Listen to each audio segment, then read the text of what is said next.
Baik, sahabat Rama, di sesi pertama dan sesi doa, kemudian dilanjutkan dengan tausiah singkat. Tema yang akan disampaikan di pagi ini, Ustaz. Baik, insya Allah tema tausiah kita di pagi hari ini yaitu pahala yang bisa terhapuskan. Ya, silakan sahabat Rama untuk tema di pagi ini, pahala yang terhapuskan. Dan untuk pertanyaan bisa disampaikan melalui WhatsApp, chat, dan juga telepon di 0856 212 1047. Dan kita masuk ke sesi pertama di sesi doa, kemudian dilanjutkan dengan tausiah singkat yang akan disampaikan oleh Ustaz Topan. Silakan Pak Ustaz. Baik, terima kasih kan. Alhamdulillahilladzi arsala rasulahu bil huda wa dinil haqq liyudhhirahu 'ala dini kullihi wa kafa billahi syahida. Asyhadu an la ilaha illallah wa asyhadu anna Muhammadan abduhu wa rasuluhu alladzi la nabiyya ba'd. Allahumma sholli wa sallim ala Muhammadin wa ala alihi wa ashabihi wa man tabi'ahum bi ihsanin ila yaumiddin. Alhamdulillah, segala puji milik Allah Rabbul Alamin. Dialah Allah yang senantiasa memberikan kita berbagai kenikmatan, rizki dan karunia-Nya sehingga di pagi hari ini kita masih bisa bersua di udara dalam keadaan sehat walafiat. Tentu dengan harapan yang terbaik agar kita terus menjadi hamba Allah yang berada dalam keridhaan-Nya, dimudahkan segala urusan kita, dan diberikan kemampuan untuk beristiqomah beribadah sepanjang kehidupan. Sahabat dari Serama, di awal perjumpaan kita berdoa kepada Allah Subhanahu wa Ta'ala, tentu dengan harapan yang terbaik agar kita menjadi hamba Allah yang diberikan ilmu yang bermanfaat, rizki yang halal dan thayyiban, tubuh yang sehat walafiah, dan juga hati yang senantiasa menunggu suburkan setiap niat kebaikan. Dan tidak lupa dalam kesempatan kali ini kita berdoa agar kita dilimpahi rizki yang halal dan thayyiban. Jikalau ada yang sakit di antara Anda, baik Anda, keluarga, sanak famili, kaum kerabat yang sakit, agar Allah ganti sakit dengan sehat walafiat. A'udzu billahi minasyaitonir rajim. Bismillahirrahmanirrahim. Alhamdulillahi rabbil alamin. Ar-Rahmanir-Rahim. Maliki yaumiddin. Iyyaka na'budu wa iyyaka nasta'in. Ihdinas siratal mustaqim. Siratal ladzina an'amta 'alaihim ghairil maghdubi 'alaihim waladdallin. Amin. Allahumma anta rabbi la ilaha illa anta khalaqtani wa ana abduka wa ana ala ahdika wa wa'dika mastata'at. A'udzu bika min syarri ma sana'at. Abu'u laka bi ni'matika 'alayya wa abu'u bi dzambi faghfirli fa innahu la yaghfiru dzunuba illa ant. Allahumma a'inna 'ala dzikrika wa syukrika wa husna ibadatik. Allahumma inna na'udzubika an nusyrika bika syai'an na'lamuhu wa nastaghfiruka lima la na'lamuh. Rabbana la tuzigh qulubana ba'da idh hadaitana wa hab lana min ladunka rahmah innaka antal wahhab. Ya Allah, ya Wahhab, ya Khaliq, ya Razzaq. Rabbana hab lana min azwajina wa dzurriyyatina qurrata a'yun waj'alna lil muttaqina imama. Ya Allah, ya Rahman, ya Rahim. Ya Allah, ya Razzaq. Allahumma Rabbana anzil alaina ma'idatan minas sama'i takudu lana aidan li awwalina wa akhirina wa ayatan mink warzuqna wa anta khairur raziqin. Ya Allah, ya Syafi', ya Rahman, ya Rahim. Allahumma afini fi badani, Allahumma afini fi sam'i, Allahumma afini fi basari. Ya Allah, ya Syafi', ya Rahman, ya Rahim.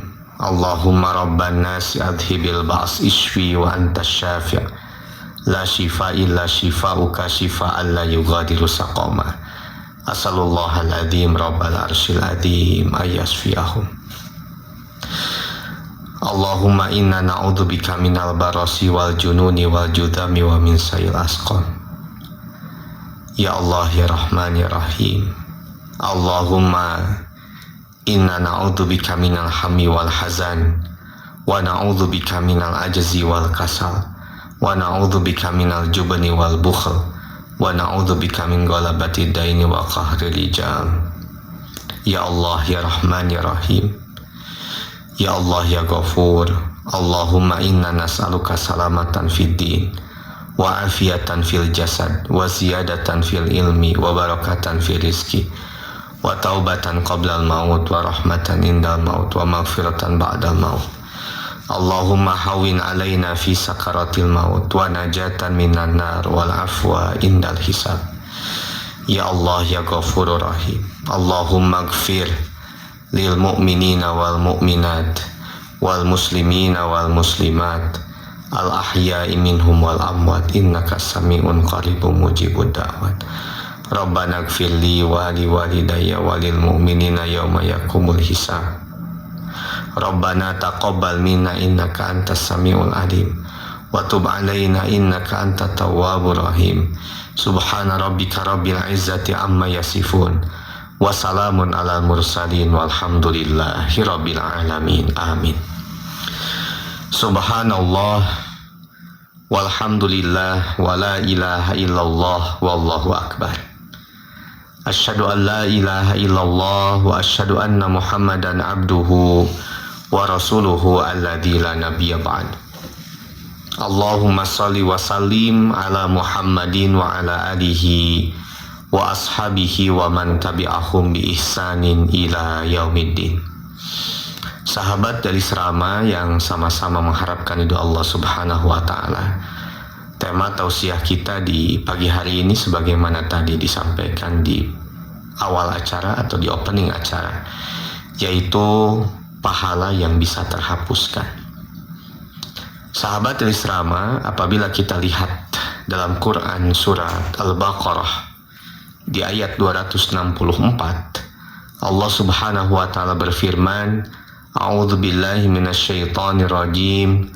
Ya ayyuhalladzina amanu la tubtilu shadaqatikum bil manni wal adha kalladzi yunfiqu malahu ria'an nas wa la yu'min billahi wal yawmil akhir famathaluhu kamathali safwani alaihi turabun fa asabahu wabilun fatarakahu sauda la yaqdiruna ala syai'im mimma kasabu wallahu la yahdil qaumal kafirin.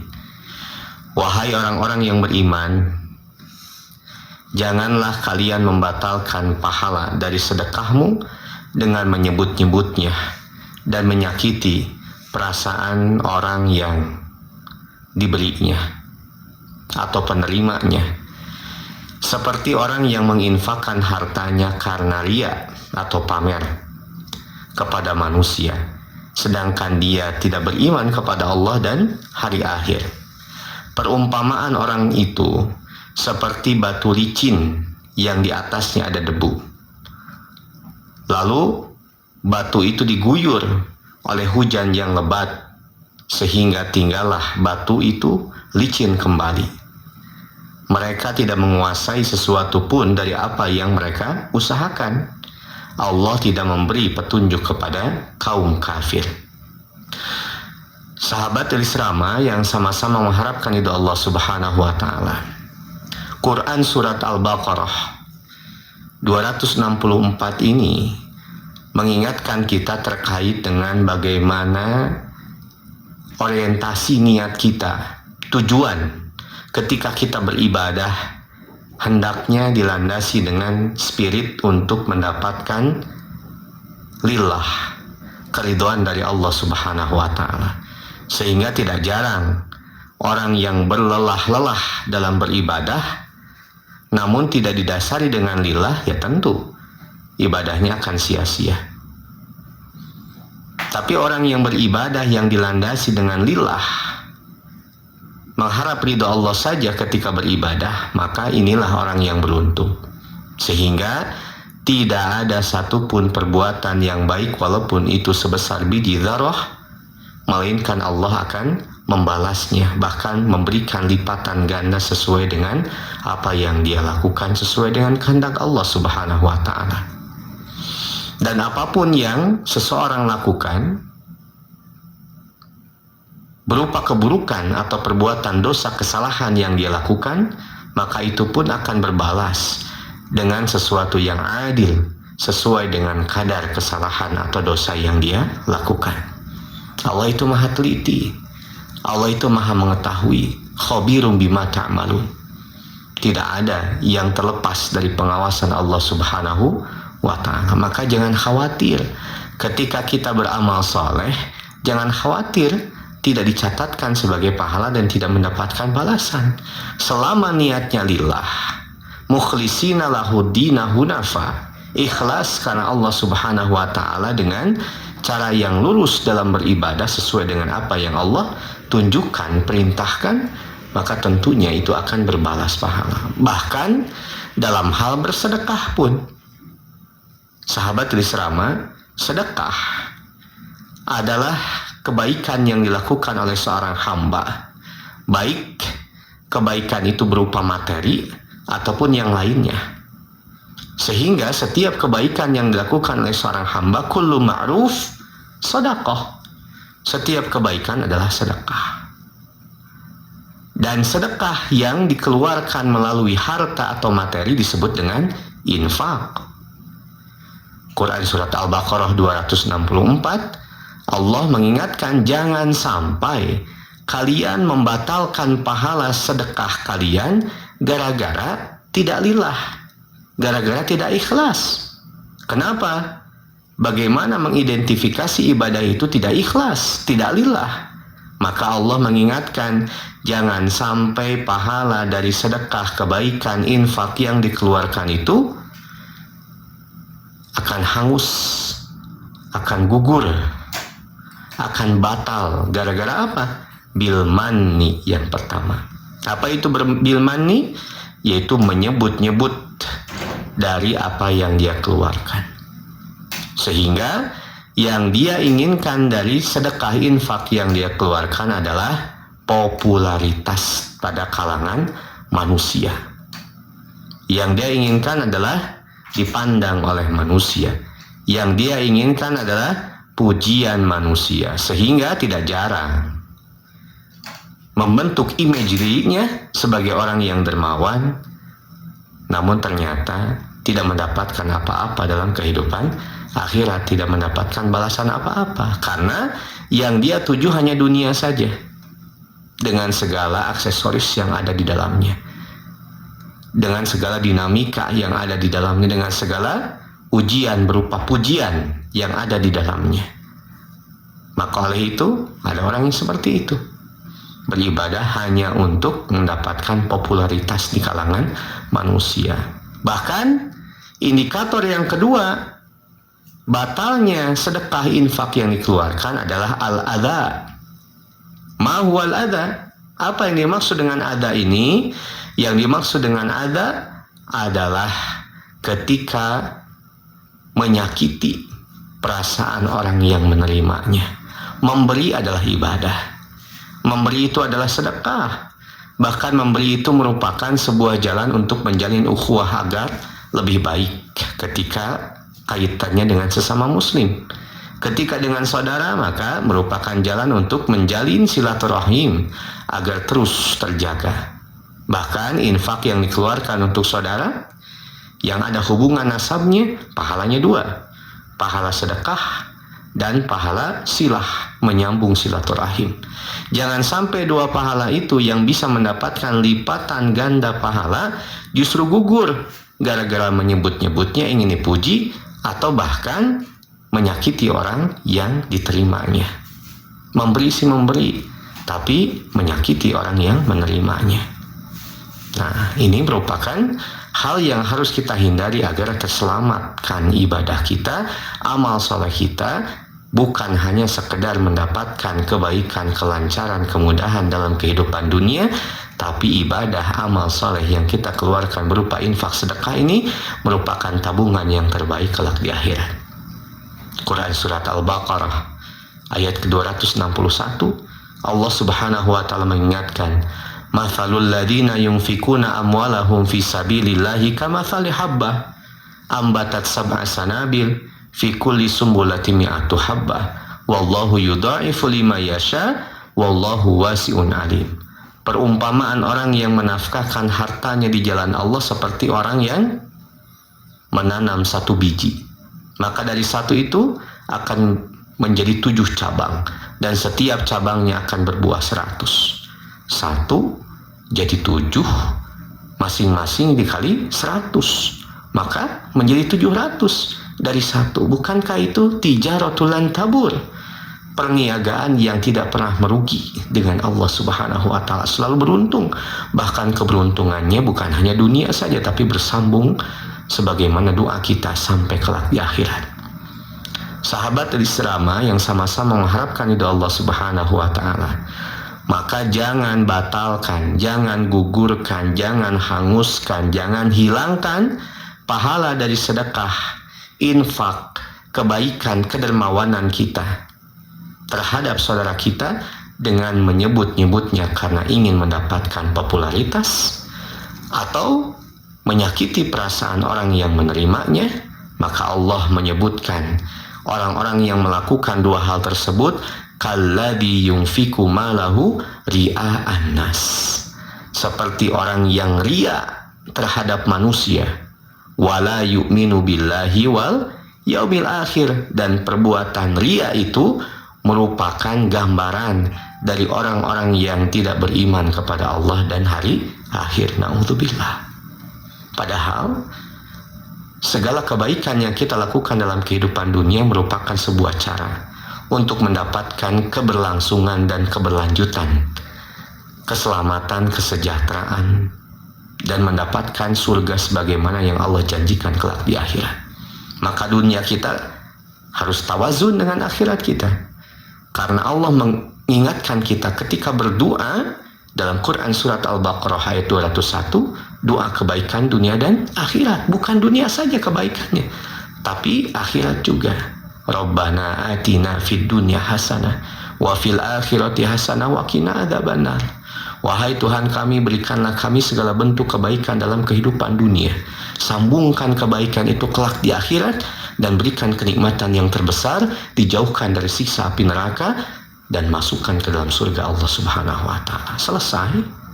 Kalau tujuannya lillah, maka selesai semua.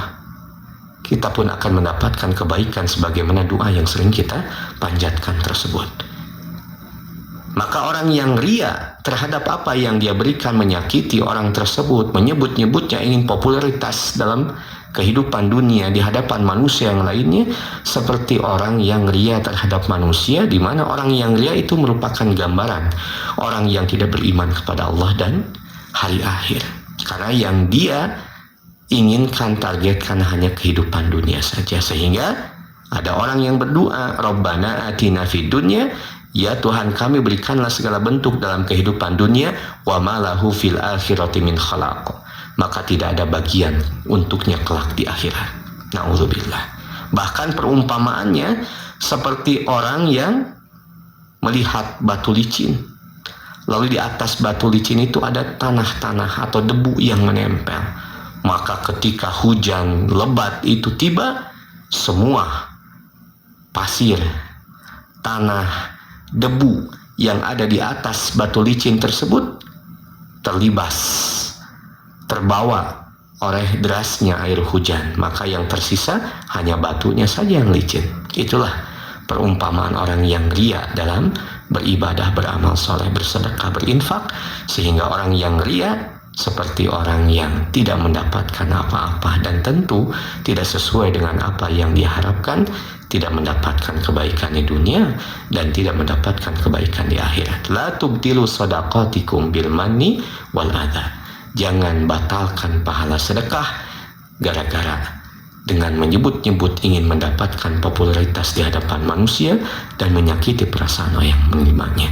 Maka hindari dua perbuatan itu, agar setiap infak sedekah kita diniatkan lillah, untuk meraih mardatillah karena Allah, untuk mendapatkan keridhaan Allah sepanjang hayat kita dalam kehidupan dunia dan akhirat kelak. Semoga dimudahkan. Amin. Kang Onil, mangga. Ya.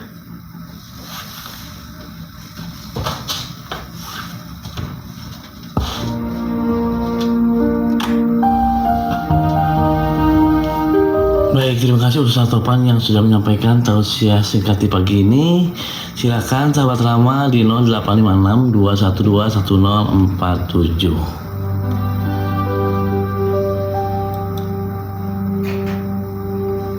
1047. Ya, Ustaz, pertanyaan dari sahabat Rama di kawasan Jiwastra. Muat mangga.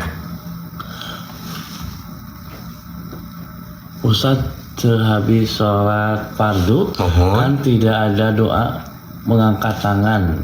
Itu memang tidak ada doa atau ada doanya Pak Ustaz? Atau dipakai hanya untuk mengangkat tangan aja Pak Ustaz? Ini seputar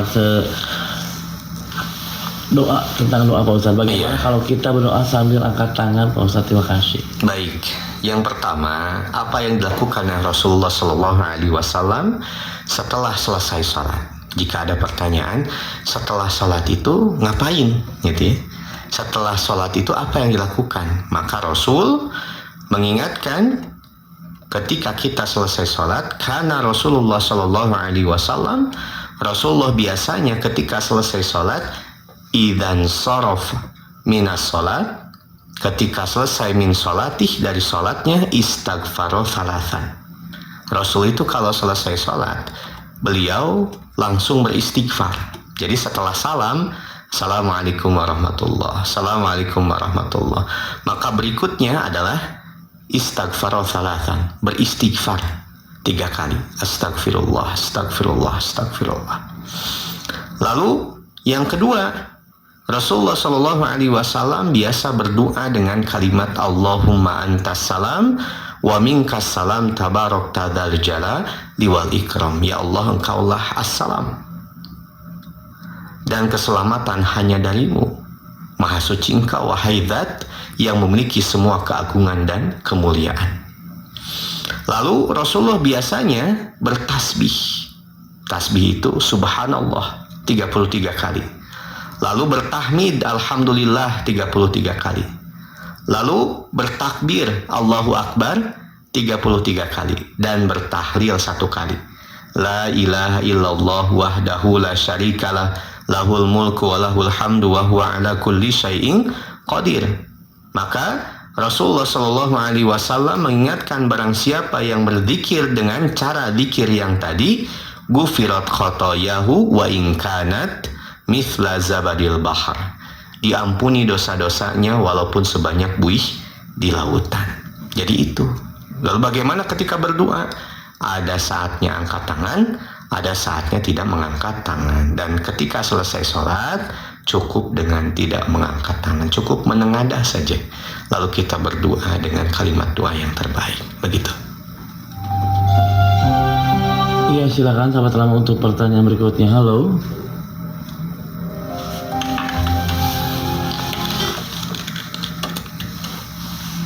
Halo. Waalaikumsalam warahmatullahi wabarakatuh.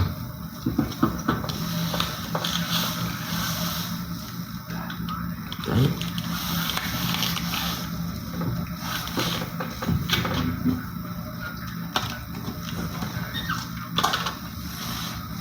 Tadi sehat kasalapan ayat 35 muga dijelaskan atur nuhun. Assalamualaikum warahmatullahi wabarakatuh. Waalaikumsalam warahmatullahi wabarakatuh. Pertanyaan dari Bah Ojo. Surat ke-9 surat At-Taubah ayat ke-35. A'udzubillahi minasyaitonirrajim.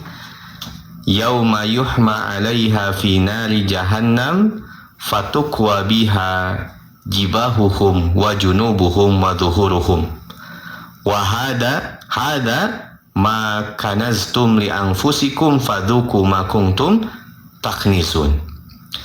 Pada hari dipanaskannya emas perak di dalam neraka jahanam, lalu dibakar dengannya dahi mereka, lambung dan punggung mereka, lalu dikatakan kepada mereka, Zuku hada ma kanaztum, inilah harta yang kamu kumpulkan, kamu simpan untuk li anfusikum, untuk dirimu. Fadzuku ma kuntum taknizun, maka rasakanlah sekarang akibat dari apa yang kamu simpan itu. Maksud dari ayat ini adalah ketika harta yang Allah titipkan kepada hambanya tidak dipergunakan sebagai mestinya. Seharusnya, layaknya harta itu adalah sebagai upaya untuk meraih keridhaan Allah Subhanahu wa Ta'ala. Sehingga dengan harta yang dikeluarkan mendapatkan kemudahan untuk tadkhulul jannata bisalam, masuk ke dalam surga dalam keadaan selamat. Maka barang siapa yang menafkahkan hartanya di jalan Allah, maka dia mendapatkan kebaikannya dunia akhirat. Barang siapa yang tidak menafkahkan di jalan Allah, maka tidak ada kebaikan baginya dalam kehidupan dunia dan akhirat. Dan orang yang terperdaya dengan harta yang disimpannya tanpa mengeluarkan kewajiban-kewajiban zakatnya, kewajiban-kewajiban terhadap hal yang lain dengan hartanya, maka dialah orang yang terperdaya dengan kehidupan dunia, maka tidak ada bagian kebaikan dalam kehidupan akhirat. Dan setiap orang yang tidak mendapatkan kebaikan di akhirat, maka kecelakaan. Maka dikatakan kepada mereka, dzuqu ma kuntum taknizun, maka rasakanlah sekarang akibat dari apa yang kamu simpan itu, yang tidak dipergunakan sebagaimana yang Allah perintahkan. Begitu. Ya Ustaz, sebelum kita melanjutkan ke pertanyaan, kita jeda dulu usai informasi berikut ini.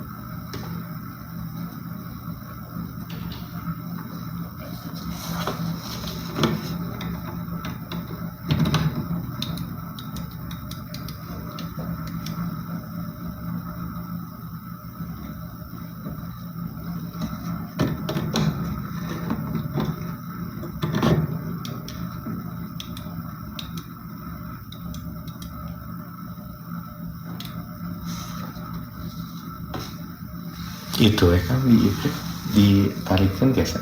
Mana? Nah, itu. Oh iya. Itu. Ada kadangu.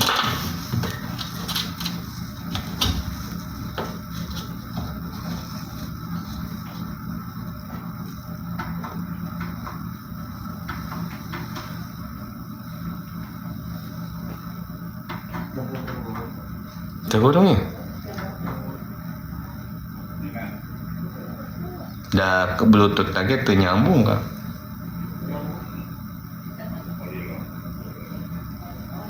Iya, selesai di dia kan, di no HP lah, di load kan.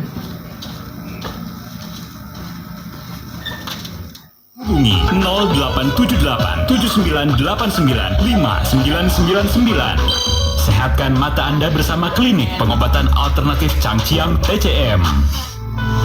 Wahai Allah, sahabat teramah, mari laksanakan ibadah umroh bersama Darul Muttaqin. Full ibadah dan tausiah, aman, nyaman dan sesuai sunnah dengan pembimbing Dr. Anas Haji Asep Rohidin MAG, pengasuh dialog Islam Drama yang hadir setiap hari pukul 5 sampai pukul 6 pagi dengan fasilitas hotel bintang 4 dan 5 di Mekah dan Madinah. Jarak dari hotel dekat dengan masjid. Perjalanan dari Jakarta langsung ke Jeddah dan tidak transit. Dengan uang 1 juta rupiah, sahabat Rama sudah dapat booking seat umrah dan mendapatkan perlengkapan umrah, manasik umrah 2 kali, bimbingan selama di tanah suci, bus AC, makan 3 kali sehari, visa asuransi, city tour Mekah, Madinah, dan Jeddah. Daftarkan segera perjalanan umrah sahabat Rama ke Gedung Dakwah Darul Muttaqin, Jalan Kebon Kopi Family 198, Ciberem, Kota Cimahi. Telepon 022 602 6559. Telepon dan WA 0815 609 6268 atau klik www.darulmuttaqin.com. Umroh bersama Darul Muttaqin, full ibadah dan tausiah, aman, nyaman dan sesuai sunnah, meraih pahala ibadah umroh mabrur. Rama FM. Iya, silakan sahabat Rama untuk pertanyaan berikutnya di 085621211047. Baik Ustaz, pertanyaan berikutnya dari sahabat Rama yang sudah masuk di pagi ini. Ustaz, Iya, apabila nikah siri bila suami tidak menjatuhkan talak, Iya. sejak apapun perilaku suami kepada istri, seorang istri tidak bisa lepas dari suami tersebut. Lantas bagaimana kita ingin lepas dari suami yang tidak bertanggung jawab lahir dan batin? Baik, yang pertama tentu terkait dengan urusan keluarga. Selesaikan yang pertama adalah dalam keluarga Anda. Yang menikah, Anda dan keluarga Anda dengan suami Anda. Walaupun istilahnya di kita nikah siri itu kan. Siri itu kan rahasia. Ya, Jadi maksudnya bukan nikah diam-diam kan. Nikah siri itu tetap ada walinya, tetap ada akadnya kan, ada ijab kabulnya, ada mempelainya, ada 2 orang saksi. Itu cuman tidak dicatatkan secara catatan kenegaraan. Itu yang dimaksud dengan nikah siri yang benar. Jadi bukan nikah diam-diam tanpa saksi, tanpa wali, bukan. Nikah itu harus tetap, harus ada walinya, ada saksinya, ada mempelainya, ada ijab kabulnya ketika pernikahan, dan tentu ada mas kawinnya dalam pernikahan itu. Begitu ya. Jadi Anda ya kalau statusnya seperti itu, dilaksanakan rukun-rukun nikahnya sah suami istrinya. Kewajiban dan haknya harus dilaksanakan. Ketika ada permasalahan berikutnya dengan suami Anda, maka kalau Anda tidak bisa menyelesaikan berdua dengan suami Anda, cari orang yang mempengaruhi dan berpengaruh terhadap Anda dan suami Anda sehingga didengar.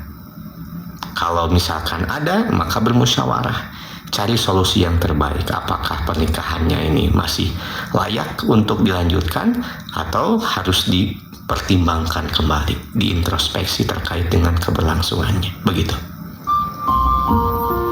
kemudian Ustadz, pertanyaan berikutnya dari sahabat Rama di kawasan Cipatahunan. Ada Bapak Ade. Apa kalau sholat harus bertaut Pak Ustadz? Oh, iya. Dibacanya dari mulai mana Ustadz? Pertanyaannya dari Pak Ade ya. Ya, Apakah ketika sholat itu harus bertawud? Mungkin sebelum membaca Al-Fatihah, apakah baca ta'awud atau tidak? Nah, dalil umumnya Pak, فَإِذَا قَرَأْتَ الْقُرْآنَ فَاسْتَعِذْ بِاللَّهِ مِنَ الشَّيْطَانِ الرَّجِيمِ. Apabila kamu membaca Al-Quran, maka berlindunglah kepada Allah dari syaitan yang terkutuk. Maka ketika kita baca Al-Quran, baik dalam sholat ataupun di luar sholat, saat pertama kali membacanya, maka mulai dengan ta'awud. Kita mau tadarus di luar sholat, ta'awud dulu. Lalu ketika kita akan sholat, sebelum bacaan Al-Fatihah yang pertama di rakaat yang pertama, maka Anda baca ta'awud dulu. Lalu baca basmalah selanjutnya sampai selesai Al-Fatihah, lalu dibaca surat. Begitu ya. kemudian pertanyaan berikutnya dari Ibu Yumanah Yusuf, mau bertanya Ustadz, penjelasan surat Luqman ayat 11 sampai 14. Terima kasih. Iya, surat Luqman ayat ke-11 ya. Surat Luqman itu surat ke-31 di ayat ke-11. A'udzubillahi minasyaitonirrajim. Hadza khalqullahi fa'aruni madza khalaqal ladina min duni balidh zalimuna fi dhalalim mubin. Inilah ciptaan Allah, maka perlihatkanlah olehmu kepadaku apa yang telah diciptakan oleh sesembahan-sesembahanmu selain Allah. Sebenarnya orang-orang yang zalim itu berada di dalam kesesatan yang nyata. Jadi Allah Subhanahu wa Ta'ala yang menciptakan seluruh makhluk yang ada di alam semesta. Maka Allah disebut dengan Al-Khaliq, Sang Pencipta. Tidak ada yang bisa menciptakan kecuali Allah Subhanahu wa Ta'ala. Bahkan Allah menantang kepada orang-orang yang durhaka dan tidak mau beriman kepada Allah. Coba buat oleh sesembahan-sesembahanmu oleh yang engkau sembah selain Allah bisa tidak membuat makhluk sebagaimana Allah membuatnya? Maka tidak mungkin. Seandainya semua bersekutu yang ada dalam semesta membuat seperti apa yang Allah buat, tidak akan mampu. Maka Allah mengingatkan, itulah perbuatan zalim. Zalim itu menempatkan sesuatu tidak pada tempatnya. Harusnya beriman kepada Allah, ini tidak, maka disebut dengan zalim. Dan kezaliman itu adalah bukti atau kesesatan yang nyata. Begitu. Iya, silakan pertanyaan berikutnya sahabat ramah. Halo. Halo, Assalamualaikum warahmatullahi wabarakatuh. Waalaikumsalam warahmatullahi wabarakatuh. Ustaz, minta penjelasan Al-Quran surat Al-Hajj ayat 37, Ustaz. Ya, Al-Hajj 37. Terima kasih, Ustaz. Assalamualaikum warahmatullahi wabarakatuh. Waalaikumsalam warahmatullahi wabarakatuh. Pertanyaan dari Pak Solihin di Lewi Gajah ya. Quran surat Al-Hajj surat ke-22 di ayat ke-37. A'udzubillahi minasyaitonirrajim. La yanalallahu luhumuha wala dima'uha walaki yanaluhut taqwa minkum. Kadzalika sakhkharaha lakum litukabbirullaha ala ma hadakum wa basyiril muhsinin. Daging-daging unta dan darahnya itu sekali-kali tidak dapat mencapai keridhaan Allah, tetapi ketakwaannya dari kamulah yang dapat mencapainya. Demikianlah Allah telah menundukkan untukmu supaya kamu mengagungkan Allah terhadap hidayahnya, petunjuknya kepada kamu. Dan berilah kabar gembira kepada orang-orang yang baik. Jadi setiap hewan kurban yang disembelih, dagingnya itu tidak akan menjadi barometer terkait dengan ketakwaan seseorang. Tapi justru yang akan menjadi barometer atau tolak ukur ketakwaan seseorang adalah ketakwaannya. Dan berkurban adalah bukti ketakwaan kepada Allah Subhanahu wa ta'ala. Dengan menafkahkan sebagian harta di jalan Allah. Harta itu dari Allah. Dan kelak pun akan ditanya oleh Allah Subhanahu wa ta'ala, fima iktasabah wa fiman anfaqah.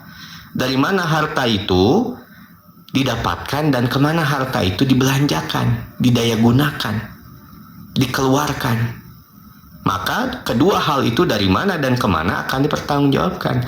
Dan ketika Allah memberikan kemampuan secara finansial di waktu hari raya kurban dan di hari raya di hari tasrik, hari kurban itu kan sebelum Zulhijjah, di tanggal 11, 12, 13 Zulhijjah, ketika Anda punya kemampuan masih bisa berkurban. Dan ketika Allah memberikan kemampuan, jangan sia-siakan.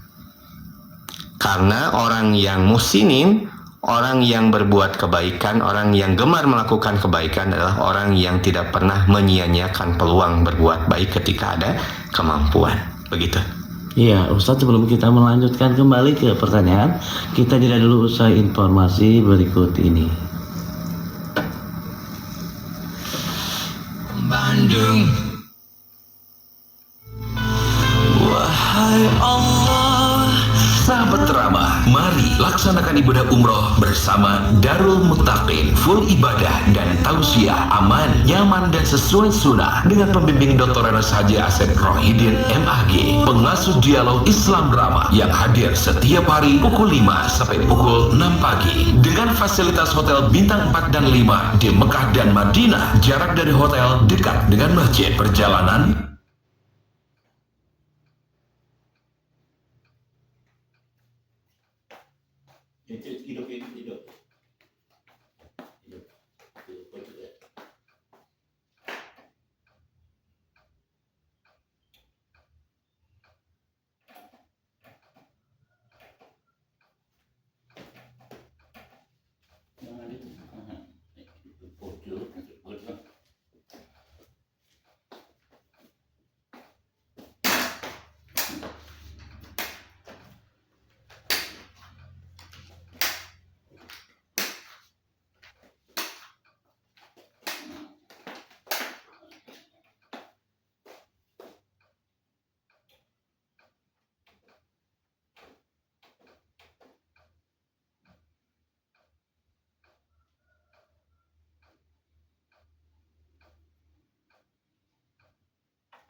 selalu menyimak dari pagi. Semoga Allah mencatat setiap amal dan niat baiknya. Terima kasih buat Ambu Cilekrang. Ya, silakan sahabat Rama untuk pertanyaan berikutnya di WhatsApp chat yang sudah masuk di pagi ini.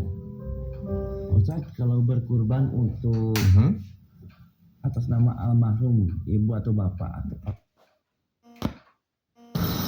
Kewajiban beribadah itu melekat pada setiap hamba Allah yang hidup di dunia.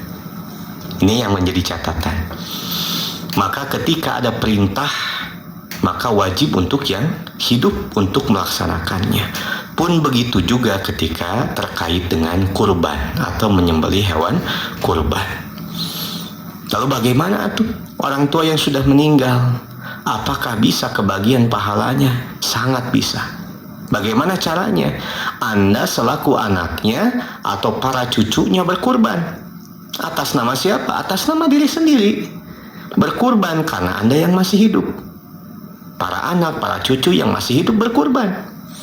Maka Anda dapat pahala dan orang tua Anda pun kebagian pahalanya. Atas dasar apa? Idza matal insan in qata'a min amalih. Ketika seorang itu meninggal, ketika manusia meninggal, maka terputus setiap amalnya. Illa min thalatha, kecuali 3 hal saja. Sedekah jariyah. Yang pertama adalah ketika hidupnya bersedekah jariyah. Lalu au ilmin yuntafa'u bih, ilmu yang bermanfaat yang diajarkan ke anaknya sehingga anaknya bisa seperti saat ini, bisa berkurban dan lain halnya. Maka yang berkurban dapat pahala, orang tua yang mengajarkan ilmu dapat pahala. Lalu waladun solih yad'ulah, anak yang solih yang mendoakan kedua orang tuanya. Begitu. ya, silakan sahabat Rama. Halo.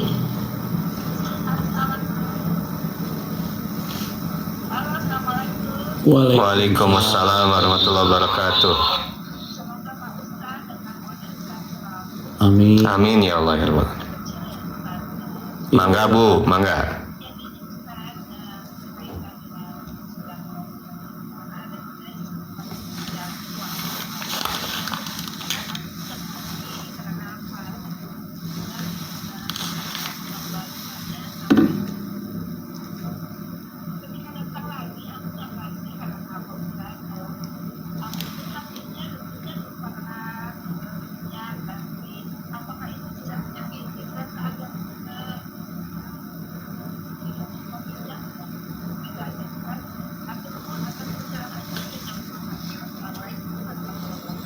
Waalaikumsalam warahmatullahi wabarakatuh. Quran surat Al-Baqarah tadi ayat 261 terkait dengan keutamaan bersedekah. Maka 1 jadi 7 dikali 100, 1 jadi 700, bahkan wallahu yudha'ifu liman yasha.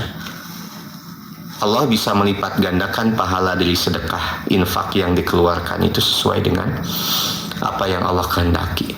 Karena Allah wasi'un alim, Rabb yang maha luas dan maha mengetahui terhadap apa yang dilakukan oleh hambanya. Jadi kembali lagi, innamal a'malu binniyat, kembali kepada niat. Niatnya apa? Kalau kita niatnya baik, maka eksekusi dengan baik. Karena banyak niat yang baik tidak tereksekusi dengan baik. Caranya bagaimana? Diskusikan, sampaikan, informasikan. Yang masih diberi kriterianya seperti ini, seperti ini, seperti ini. Yang saat ini tidak diberi kriteria seperti apa, sehingga jelas tidak ada sesuatu yang meragukan dan semua pihak bisa menerima sesuai dengan kriteria yang ditentukan. Begitu.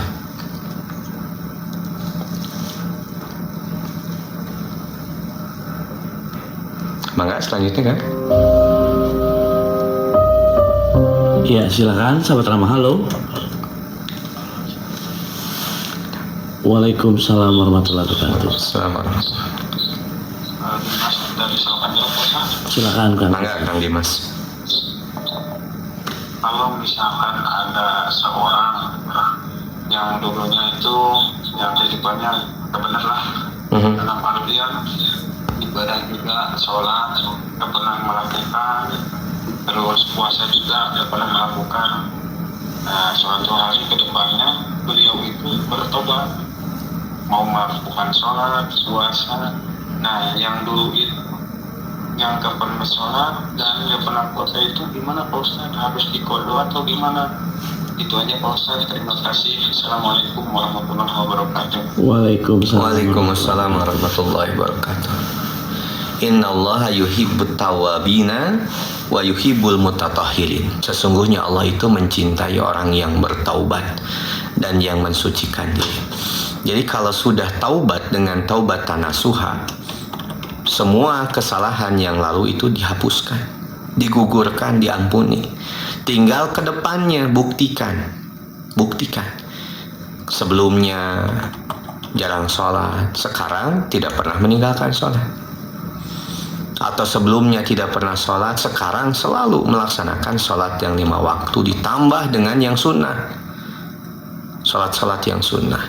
Sebelumnya tidak saum di bulan Ramadan, sekarang saum full di bulan Ramadan ketika sehat, mampu dan mukim. Maka setiap kesalahan yang telah lalu diampuni oleh Allah. Tinggal saat ini, karena kriteria orang yang taubatan nasuha itu adalah berhenti melakukan keburukan, berhenti berbuat dosa, sebagaimana dia membenci dari perbuatan dosa tersebut, lalu mengganti, berhenti, mengganti dengan apa? Ganti salah dengan kesolehan, buruk dengan kebaikan, dosa dengan ketaatan. Lalu istiqomahkan beribadah di jalan Allah. Itu sudah cukup kan ya. Tinggal sekarang dan ke depan jangan pernah melakukan sesuatu hal yang dilarang oleh Allah. Konsisten, istiqomah dalam kebaikan dan ketaatan. Laksanakan kewajiban-kewajiban, syahadat, sholat, zakat, saum, haji, man istata'a ilaihi sabilan, ketika mampu untuk melaksanakannya. Begitu. Ya, silakan sahabat Rama untuk pertanyaan berikutnya. Halo. Waalaikumsalam warahmatullahi wabarakatuh. Salam Bu Abdi, suka miskin nggak Mang Ustaz? Alhamdulillah, saya Bu, mangga. Ustaz, ini saya masih agak ragu ini untuk saum daud. Kalau harinya Sabtu, kalau Ahad itu mulainya boleh nggak? Kan katanya menyerupai Yahudi apa Nasrani, kata Nabi Terani. Waalaikumsalam. Waalaikumsalam warahmatullahi wabarakatuh. Baik, tentu setiap amalan itu didasari dengan niat yang benar. Apalagi niat saum Daud. Maka tentu niatnya adalah mukhlisina lahuddina hunafa. Ikhlas karena Allah Subhanahu wa taala. Kapan mulainya? Ketika Anda berniat di hari itu untuk saum Daud, mulai niat. Di hari apapun silahkan, karena pada akhirnya saum Daud itu akan ketemu dengan hari Jumat, akan ketemu dengan hari Sabtu, karena pelaksanaannya sehari saum, sehari berbuka. Jadi boleh Bu, silahkan ya. Bu niatnya kan saum karena Allah, bukan karena apa-apa, bukan karena menyerupai satu umat, bukan, tapi niatnya lillah karena Allah Subhanahu wa taala. Begitu. Baik Ustaz, tidak terasa waktunya hampir habis. Mungkin terakhir ada informasi yang bisa sampaikan di pagi ini. Baik sahabat Ilis Rama, di penghujung acara kami sampaikan terima kasih untuk Anda sekalian yang terus menyimak acara Dialog Islam Rama FM setiap pagi pukul 5 sampai pukul 6. Mudah-mudahan banyak hikmah, manfaat, faidah yang didapatkan, dan sebagai wasilah untuk saling mengingatkan dalam kebaikan, menguatkan dalam kesabaran, dan menginspirasi untuk senantiasa fastabiqul khairat, berlomba-lomba dalam kebaikan. Semoga kita menjadi hamba Allah yang diberikan kemudahan untuk beribadah, beramal soleh, beristiqomah sepanjang kehidupan.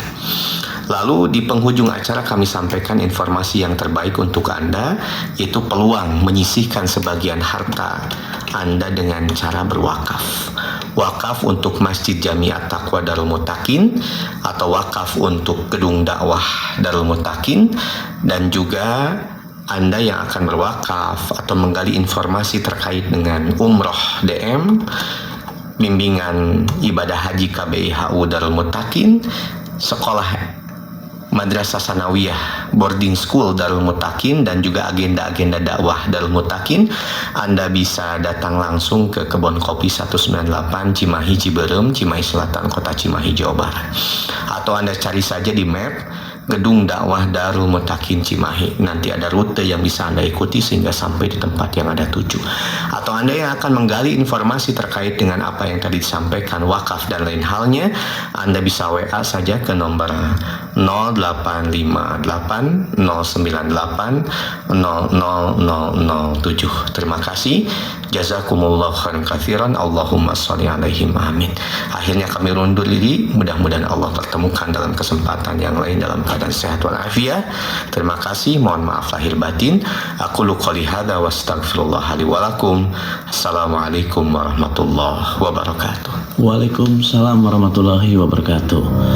Terima kasih kebersamaannya Ustaz Topan dalam rangkaian dialis edisi Ahad di tanggal 12 April 2026. Langsung dari kawasan